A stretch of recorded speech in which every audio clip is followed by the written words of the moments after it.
थोड़ी मत काट के खा गलो खेला करतिया। मैडम को देखिए कितना खुश हो रही है।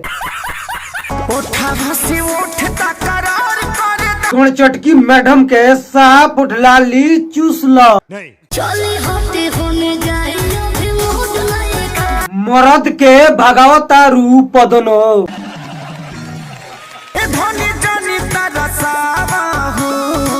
खेसारी भैया के काहे तरसाव तारी रे खचड़ी।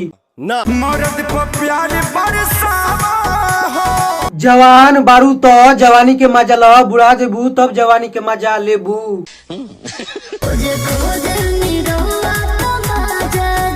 मजे खाती तो तारा के बियाह को के लेके आइल बारन।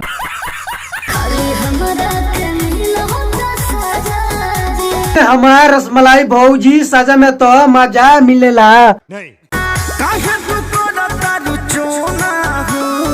चोना करतिया नु पोला के मांगो मोना दे दी। मानी जब हमर सोना हो। लाड़ खिसिया तारू दे दो ना। सामान तोर भीतर से भक भक को मौगा ढोली चटना स्टार ना तो तारा के बना ली भातार। फेंकत धुआं फेंकता नु पानी डाल के भूता दो।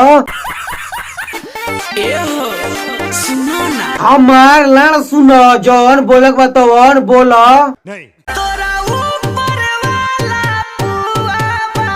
बड़ा कस के भूख लागल बा मांग के देबो तनी हमू पुआ खाली।